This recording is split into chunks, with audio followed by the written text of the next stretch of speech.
the doctors in the UK basically said I would be dead at 5. Then when I got to America at age 10, they said 15, and last month I just turned 35. So, so doctors don't really know what they're talking about.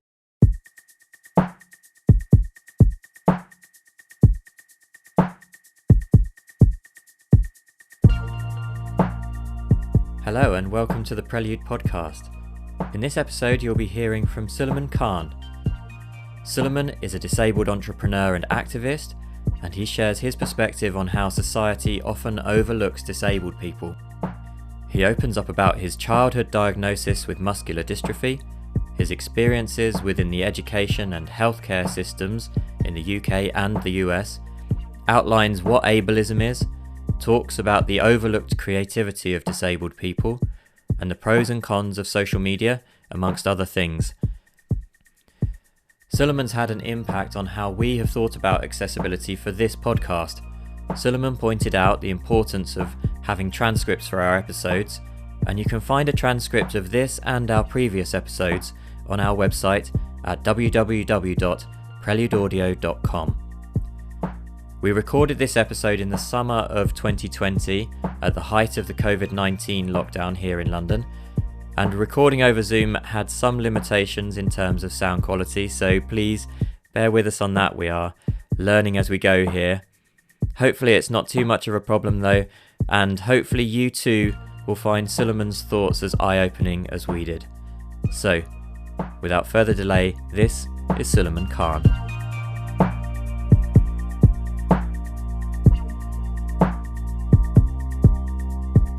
My name is Suleiman Khan.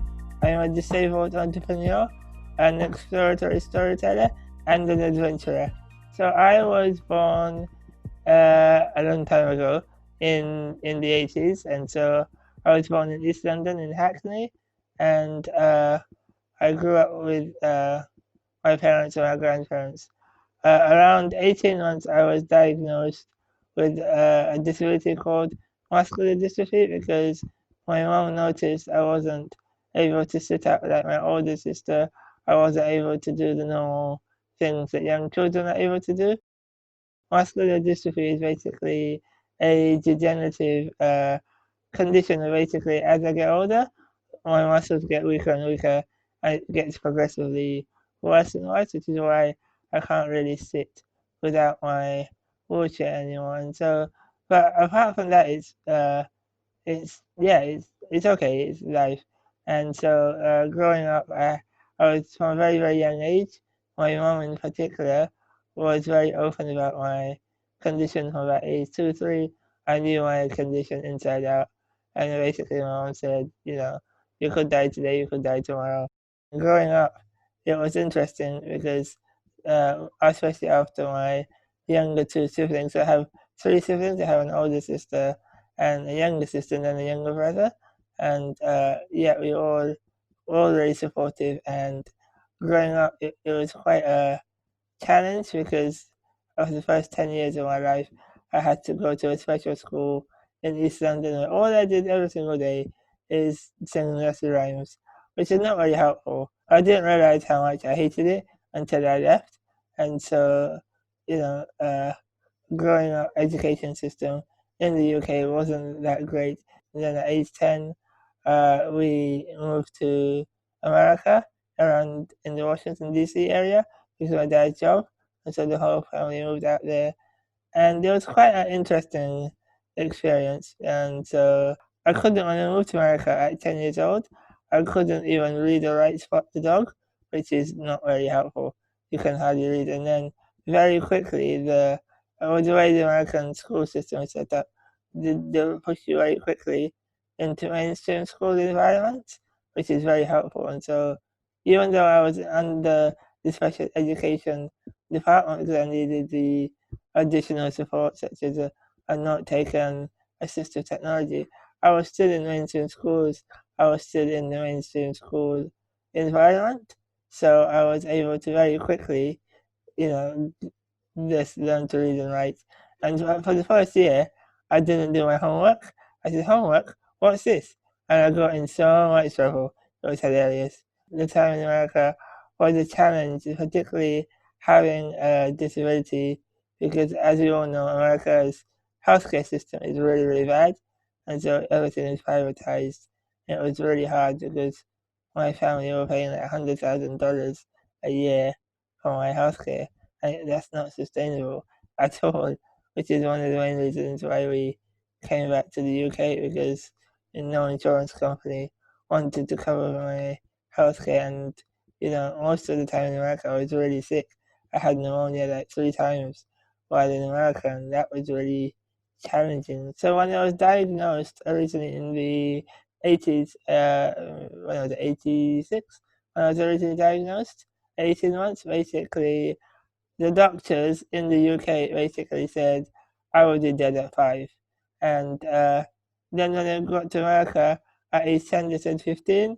And and then last month, I just turned 35. So, so doctors don't really know what they're talking about, to be honest. And so for me, it's always that thing, especially up until about age 21. Yeah, there's always a lot of anxiety. Okay, I'm gonna drop dead any day now. I'm gonna drop dead any day now. But when that kind of thing happens, and when you had things like pneumonia so severely, and you're almost to that point where you're nearly there, nearly there. So the second time I had pneumonia, for example, in America, I was in the hospital for 3 months. I couldn't eat for those entire 3 months. So all I had is an IV. And then at 11 years old, I went down to about 10 kg, which is not good at all for an 11-year-old. And so, but I got over that and I made it through. And yeah, and I think it's hard to plan, but disabled people often have to plan so far in advance for so many things. For example, accessibility things. To go anywhere, it takes so much planning to get the support in place to take. It's not as simple as me waking up today and say, "Oh, I want to go here." I have to say, "Okay, do I have a carer to drive me? How do I feel today? Is my body okay? What is the accessibility like where I'm going? Is there going to be disabled parking? Is there, for example, a disabled toilet if I'm going to be out all day?" And that kind of thing. And so there's additional barriers and additional challenges, but I like challenges. So the priority was always, and is always going to be with a disability, is make sure you're surviving. And in a world that often wants disabled people to be dead or doesn't want us to even thrive, survival is really an act of revolution and really, trying to challenge society in that sense. So I was 21 when I came back. Even though I was still a British citizen, I never gave up my passport. I had to wait 3 years before I could start university. Otherwise, I would be classed as an international student because I left for about over 10 years. So I didn't want to pay international student fees. So I said, no, I'll just wait 3 years. But in those 3 years, I was able to get everything in place. So I was able to get like a care package in place for and to get carers. I was able to get like a new power wheelchair that I really needed and things like that. So that allowed me the time just to get all the support I needed in place to actually apply. Uh, I studied advertising and brand communication at the University for the Creative Arts in Farnham in Surrey. And so in America, let me go back a step. So in America, for about my whole time in high school, I studied marketing, and that's where I really got my excitement for creativity and really passionate about that. The town itself, like in Surrey, like it wasn't very accessible. It was basically a very old market town with cobblestones everywhere, and so even like to go to like the pub or anywhere, I couldn't to hang out with friends. I couldn't really do that because like it wasn't really accessible. So most of the time, I ended up hanging out in the Slag and Lettuce, which is not that nice to hang out as a student. Even things like accommodation. Obviously, I couldn't stay on campus without my carers, and then needed a second loan to so I was able to do that. But I had to pay for that second loan as well because neither the university nor my local authority wanted to pay the difference or help me recover the cost. So I had to pay £9,000 a year just for the accommodation, and that was before the tuition went up. So I had like 3,500 a year for tuition plus $9,000 a year for accommodation. And so, as you can imagine, the whole time at university, that financial burden was quite stressful. And if it wasn't for the Snowden Award Trust, it's an organization that helps students with funding towards the cost of university. And so without them, I'm eternally grateful, because without their financial support, I don't think I could have coped as easily. It would be very, very difficult for me to fund that, and as a disabled student. So prior to going to university, I was, even though coming from America, I kind of gained my voice and kind of got my interest in activism and creativity. I was able to, oh, it's someone here, not just some quiet kid who sits in the corner. But even though that was the case, up until university, I was still quite reserved, quite not as vocal, not as proactive. And then on the 14th of September 2009, the first day of university, first day of class actually, I decided, actually, what the hell am I doing? I didn't really like the person I was. I didn't want to be that person. I wanted to be somebody who's quite proactive, a lot more, just absorbing the energies around me. And so I completely changed the way my mindset, the way I think, the way I behave, or how I treat myself, how I, starting just to be a lot more proactive. So then I started to go to a lot more events in and around in the creative industries. So design events, creative events, talks, lectures, anything I could get my hand on, and really engage. And so because at the time when I started university, I was about 23, I believe. So they were quite a mature student compared to the 17, 18-year-olds that were just there to like get drunk every night and they get high basically. And so I was that was good, but not like every single night.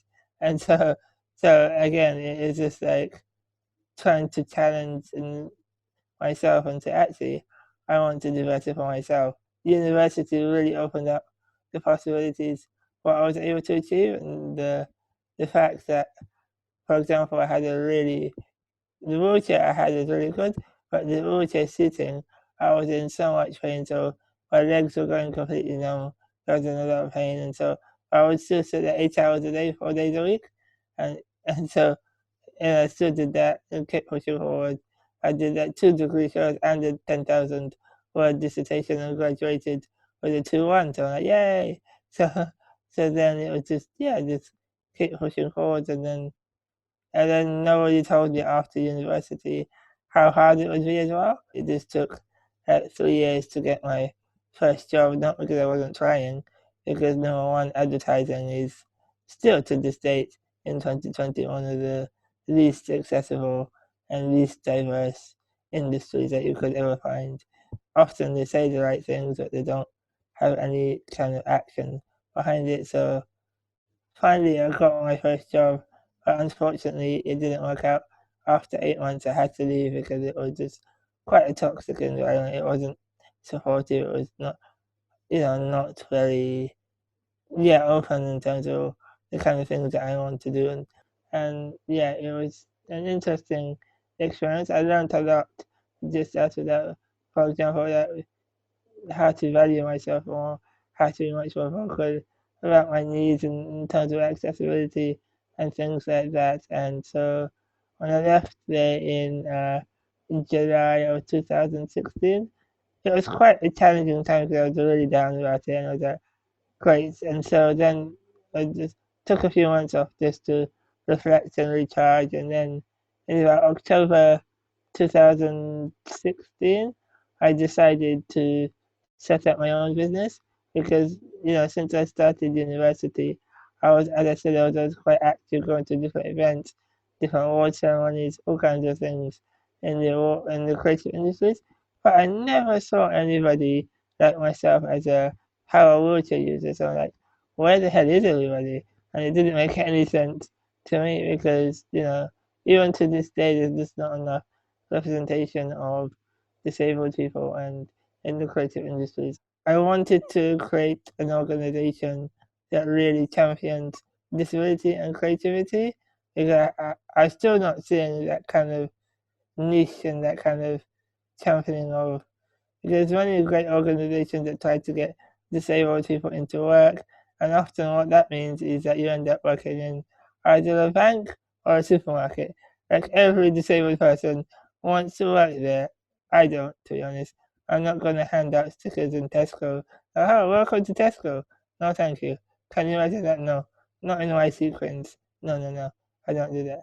And so I set up my business, Disability Limited, to really try to do that. And for about the first year, I didn't really do much with it, and then I launched officially in 2017, in October 2017, and then for a whole year after that, it was like a network for like disabled creative talent.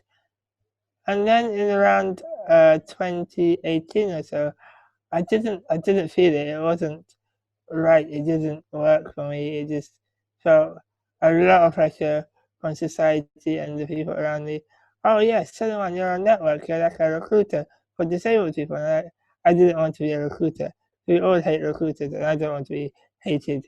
And so then I decided to adapt what I'm doing and really change it to an organization that exists to ignite, invest in, and amplify disabled creativity across the world for a just tomorrow.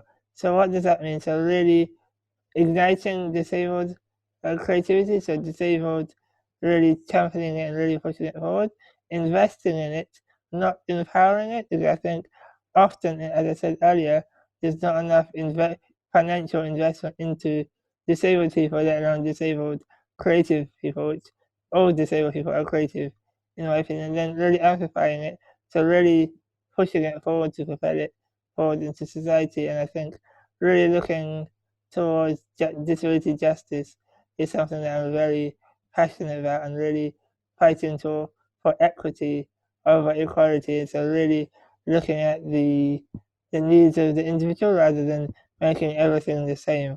Because as you know, none of us start from the same place or have the same needs. So making everything the same, it's not going to work for everybody. And so really, what I very passionate about is working tirelessly to destabilize the accepted narratives of disability and creativity, really, and just trying to do that. And so over the past couple of years in particular, really pushing hard to really engage with visitors. And last year just did a project with Getty Images to do some content with them for their disability collection, having some very interesting conversations. And but unfortunately, part of the challenge is when you're disabled and you have a business, people automatically assume, oh yeah, you're there just to do things as a charity, or you're just there to inspire the world into nothing for free. And it's just like, and that whole idea that disabled people are not good for anything other than to inspire the rest of the world. And it's just like, actually, that I word is so dangerous for disabled people, because the way you treat disabled people, and that's always the default setting when I go out or I have meetings and when I meet anybody. Oh, you're so inspirational. You're so brave. You're like, really? I helped cure cancer. I'm not a teacher. I'm not a neuroscientist. So what have I done? I'm just trying to get on with life like most disabled people. And what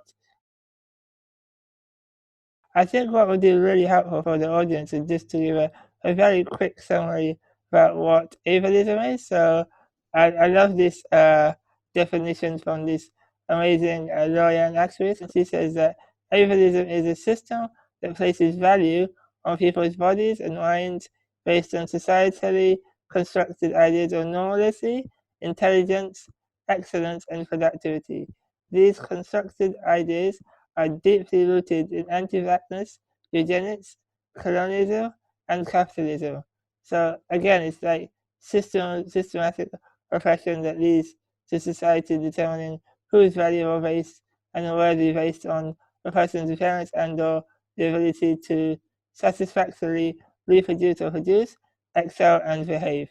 So I think really looking at the deep causes of ableism and how it affects disabled people, and it's even like things like casual ableism is quite, it has a huge effect that, even things like calling a disabled person inspirational or saying, oh, you don't look disabled, or you're too young to be disabled. I think that has such a huge impact on disabled people. And often, as I said previously, society in general has a very hard time even saying the word disabled or even disability. They end up saying differently abled, special needs, you know, difference in life. And it's just like, no, just say the damn word. There's nothing wrong with it. And Lawrence Carter Long, an amazing disabled activist in California, basically started a hashtag called Say the Word. So actually say the word disability and disabled, because there is actually nothing wrong with it. My good friend Andrew Gerzer wrote about a year or so ago, he said on Twitter, said that actually disabled people can be complete assholes as well. And I love that, because it's, just because you're disabled doesn't mean you can't be, racist, sexist, ableist even. And so, and you just treat disabled people as people. And so that's one of the reasons why I set up my business. And then about 2 years ago, I turned it into an actual proper limited company and not a charity, because I wanted to be treated seriously. I wanted to do better for myself. I wanted to actually, create the right environment that I can say, actually, I did this. I am proud of this. I'm working hard towards this. But I think ableism and inaccessibility makes it a challenge daily. So the way I understand and the way I think is that disabled people are probably the most creative people on earth, because at a very young age we have to be, just to survive and to adapt to society's inaccessibility, to society's ableism. I think creativity and disabled people is like intertwined in our whole life. So we have to be, creative, innovative, really good problem solvers, lateral thinkers, and that's what organizations say they need. But they don't really, they don't really look at disabled people to need that. And in the UK, disabled people are twice as likely to be unemployed, more likely to live in poverty than our non-disabled counterparts. And so, again, allowing people to use their creativity, and it's a great way to just to challenge those perceptions, because there's so much like fear and scaremongering around disability that it's quite shocking. In this COVID time, the landscape of disability is quite devastating. What's happening, and in 2020, ableism and racism is really like a potent cocktail of devastation. And so we're really trying on a deep level, myself trying to understand actually the power and privilege that I have within myself, and actually recognizing that the disabled communities as a whole is, fundamentally treated so badly in every aspect of life. So, for example, there is no marriage equality for disabled people, because in many places, including the US and the UK, if, for example, if I wanted to live with somebody or be in a relationship, the state could say, actually, no, no, no, we're going to take away your care because you're living with somebody, which is just fundamentally wrong. Even things like earning, if we earn too less, we're not earning enough. If we earn too much, they take it away, because that pushes us more into poverty. On average, it costs the disabled people in the UK £583 each month extra just for being disabled. So just imagine if you're a woman or a minority or any other marginalized community, and you have to pay nearly £600 each month extra just because of the fact that you're a woman or you're a minority. And so it's just really not good. And it's just things like that are just needs to change. I think it's getting better, but society still doesn't get it even in these times, and not really engaging with disabled people. That how do you deal with mental health in isolation. How do all these things? And I just find it hilarious that now everybody's going on about, yeah, we can work from home, we can do live stream conferences. Or like, really? We needed to do that like decades ago when we needed that. We were disabled people were requesting it, or really shouting, please help us, but nobody was listening. And often people say, who are forced to go on benefits or forced to get universal credit or help from the government in the UK and America, you'll say, oh no, we can't live on £100 a week, it's not enough. Well, frankly, I find that hilarious because governments, consecutive governments, have forced disabled people to live on that and less for decades and decades and decades. And when disabled people were saying and pleading, look, we need help, we can't live on this.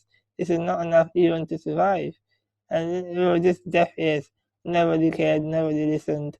I just find it quite ironic because, disability is the only marginalized community that anybody could become a part of at any time. And so it's, we all could become disabled at any time. And when you take into account things like neurodiversity, so for example, ADHD or dyslexia or dyspraxia, and you take into account things like mental health, such as depression, or even things like pre-existing medical conditions like heart disease, then you realize why disabled people, we are the world's largest minority.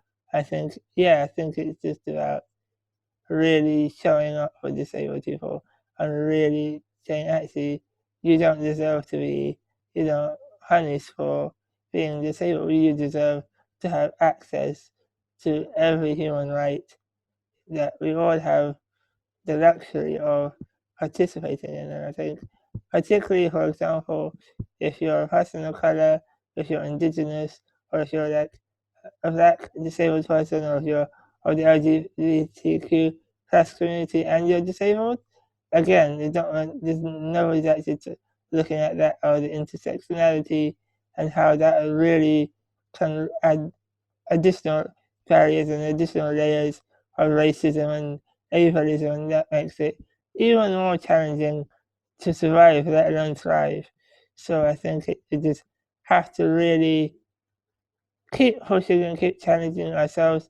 And even myself, I'm not an expert on everything about disability, but what I love to do, I'm very curious. I like to ask questions and I get really excited. I just get curious and like learning, and so keep challenging myself, even what I know about my own disability. Actually, is this what I think, or is this how society wants me to think about my disability? In terms of my attitude, I think I would all come down to my mom in particular. I think from a very young age, she's always treated me like the rest of my siblings. If I did anything wrong, if I was rude, even to this day at 35, if I really speak to her the wrong way, I will still get chili powder in my mouth. There's no question about it. And I think she's taught me actually, yes, you get good days, you get bad days, just get on with it. It's life. So she's really taught me how to be don't really like the word resilient, really creative in a sense, really adapt to the world around me in a world that doesn't really want me to survive, let alone thrive. And what's really, really, really helped me the most is, in particularly the last 4 years, is being a lot more embracing and leaning into my disability. So, really challenging myself, my own disability actually, leaning on the disabled community, really having incredible conversations and friendships on disabled people across the world. And often you hear things that, oh, a disabled person, he suffers from Down syndrome, or you know, he's wheelchair bound, or you have all this weird ableist language. And actually, first of all, I don't suffer from anything. I'm blessed by my disability, like it's a choice. It's like who I am as a person. It's my identity basically. And secondly, it's just like actually where you see society, and particularly non-disabled people, is like, oh, he achieved this despite his disability. Oh, he went to university. Oh, she, achieved marathon. Oh, they did this. Oh, they did a degree. Oh, they did this and that. Oh, they're working. Oh, they got kids, despite their disability. And that kind of narrative in the last year or so really, really, really frustrates me, because all that does is it says to society, and it says to disabled people, actually, your disabled identity, your disability is not valued, is not valid for anybody. It has no place on this earth, which is fundamentally wrong. So the way I started speaking, acting, writing is actually 100% my disability does define me, but it doesn't confine me in any sense or shape. Because the things that I get to do, the people that I've met, I doubt that most people have done all the cool, crazy things that I get up to. So, meeting Prince Philip, you know, going through the exit only entrance, skipping the queue at Disney World. Who gets to do that? I do. And so really, and I think it's really allowed me to have that sense of, actually, if you want something, just chase after it. Because, I just go up to anybody and say hi. And even having conversations with like famous designers and who are on Netflix and things like that, really interesting conversation there. I don't think if I didn't have my disability, I would be as, like, have such a incredible and fascinating and such a wild life. Really, just really, really blessed to have the people in my life and really enjoy just, although I get just enjoy living, like each day, living for every moment. And I think for me, as I said, with muscular dystrophy, my muscles get weaker. So what's happened in the last year for me personally is that my muscles are wasted away. And then at age 9, I developed scoliosis, which is the curvature of the spine. And so, which is why, as I said, I can't really sit without my wheelchair anymore, because my spine is twisted so much. And so as I get older, my energy levels are really fatigued. Really, I don't really have much energy. It takes much longer to write. Even to talk is very tiring, because the lungs and the face muscles get tired. And so, whatever I do say, whatever I do, whatever I act, now it's every single day. It's extremely deliberate, and it's extremely decisive, because it has to be. And so for me, I'm not going to waste any more time on the noise, all the nonsense, all the people that say, Suleiman, you're so inspirational. I don't have time for that bullshit anymore. Like, it's just not worth my time. Yeah, this is who I am. This is what I want to be. This is how much I'm worth. Take it or leave it. If you want to work with me, these are my rates. That's it, done. And so it's just like I'm just trying to do better for myself. But day to day, it's a challenge, but a good challenge. And yeah, it's just trying to keep that mindset. Actually, yes, I deserve to be happy. Yes, I deserve to, for example, fall in love. Yes, I deserve to have a sustainable income. Yes, I deserve, just to be human, right? And so understanding that disabled people deserve and have the right just to be human on a basic level, that's the most important thing, I think. I kind of have a love-hate relationship with even technology as a whole. And so for me, since social media came about, so I am quite old-fashioned. I remember the days of dial-up and floppy disks and MS-DOS, all the good old days, and VHS cassettes. And so now, since social media, what it's meant to me is that I can really connect to a community that's so strong and so incredibly creative, and disabled communities are incredible. And so it's allowed me just to be a part of something greater than myself. And so, but on the other hand, social media really has a negative toll on my mental health often, because often all you see on social media is, people showing it's like looking at a lens to a lens, right? And so it's not, everything is filtered. And that's what I'm understanding as I get older, is you see things like people working out every day and say, look, especially when you take into account things like disabled masculinity.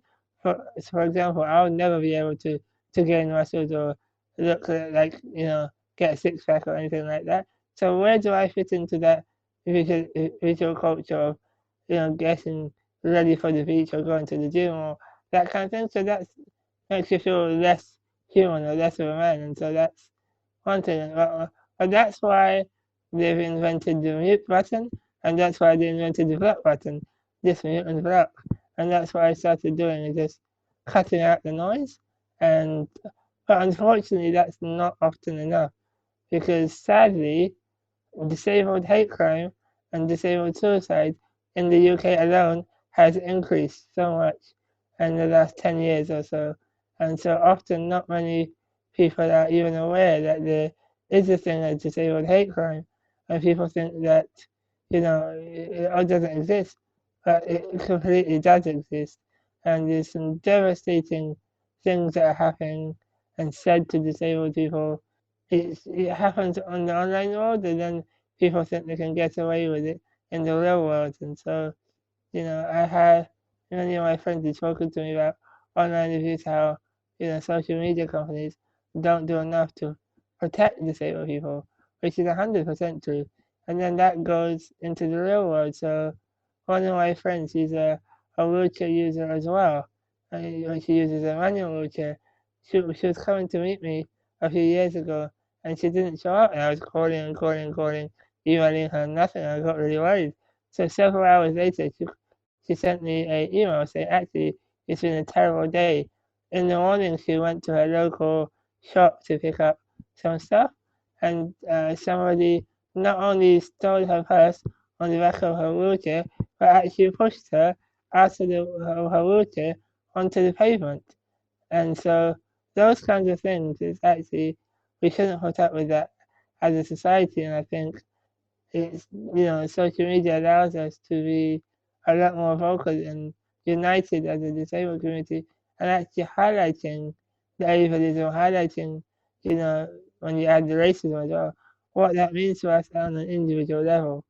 And I think there's so many great people like going on about amazing, incredible disabled people that I deeply respect and deeply admire in terms of the creativity, in terms of the wit, in terms of the, just the energy that they give to the community and to me. And it just makes me feel to, like, my disabled global family, as I call them, are just so powerful and so incredibly, and just pushes forward and just really challenging society and what it means to be disabled on a day-to-day basis.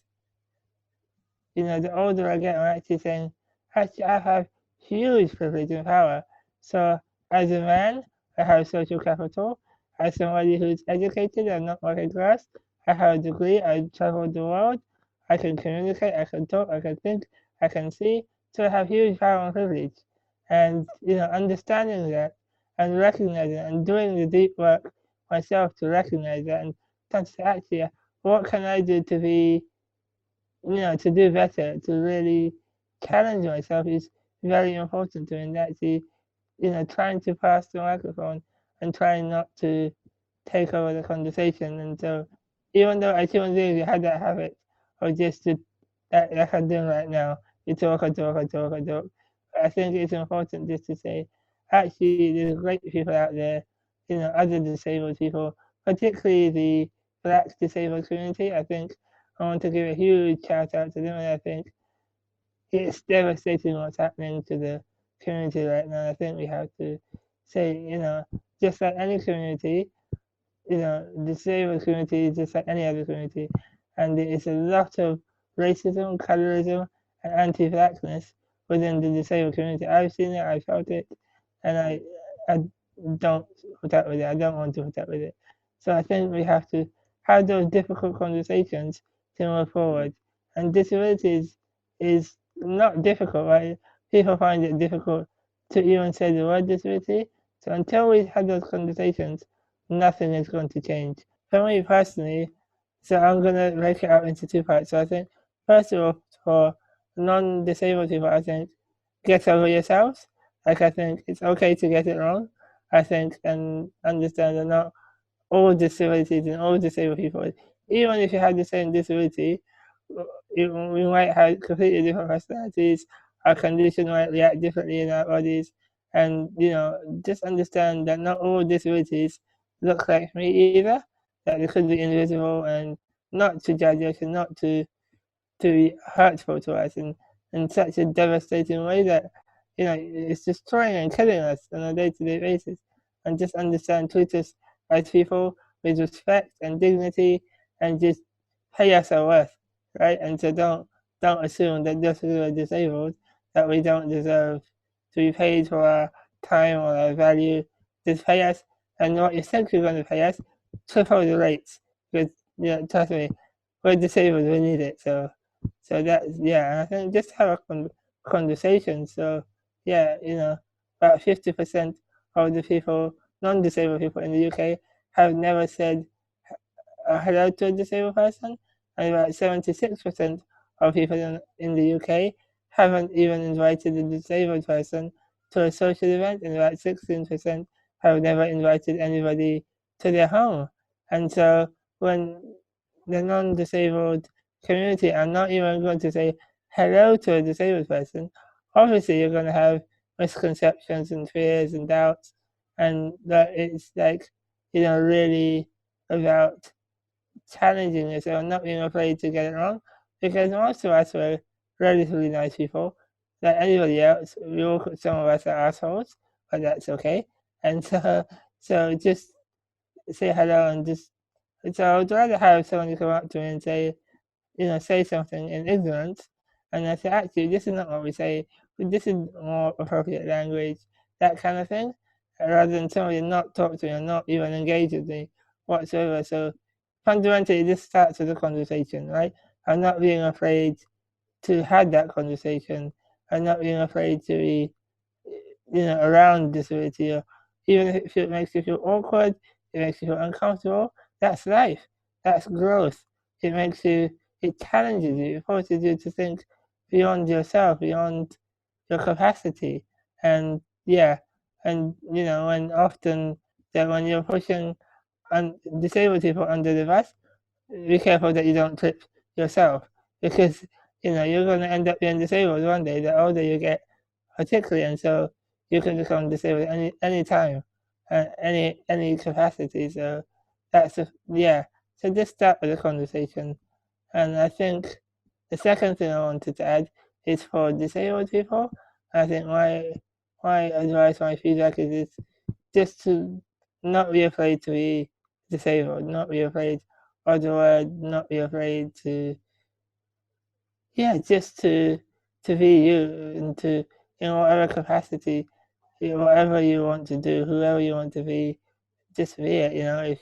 If you want to do something, just do it. And yes, it might be challenging. Yes, it might be take you 10 times longer fatiguing, but there's no hurry. It's not a productivity contest. And I think we have to get out of that mindset as disabled people, that we owe the non-disabled world or society anything. We owe them nothing. And I think it's just so powerful to think as a global family what we can achieve creatively in problem solving, and actually the capacity we have to really change the world for the better. And I think in every aspect of society, I think disabled people, we should be there, whether it's in politics and business, in every field we should be there. In medicine, because there's a lot of medical ableism, and there's a lot of, even in education, there's a lot of ableism and things. And so as disabled people, what I would urge is just not be afraid to just be you, and but also just be open to community and that sense of global community that we have, because that's what's really helped me a lot, is just talking to other disabled people, because there's something extremely sacred and extremely safe about being in an environment on only disabled people, whether it's physical disabilities or invisible disabilities. It just allows you just not to explain ableism, not having to explain the social model of disability, not having to explain you're not an inspiration, you're just, not having to explain what chronic fatigue or chronic pain, what that means to you on a daily basis. And have a good day or a bad day, or you're having a bad day, or you look like you're having a good day. And so, yeah, just to be open to that, community and just lean on us and support each other. I think together that we're going to just knock out the whole world and to make it something what it should have been a long time ago. Thank you for listening to Prelude. If you've enjoyed this episode, please support us by leaving a review, subscribing to the show, or following us on social media. And we hope you'll join us again soon for the next episode of the Prelude podcast.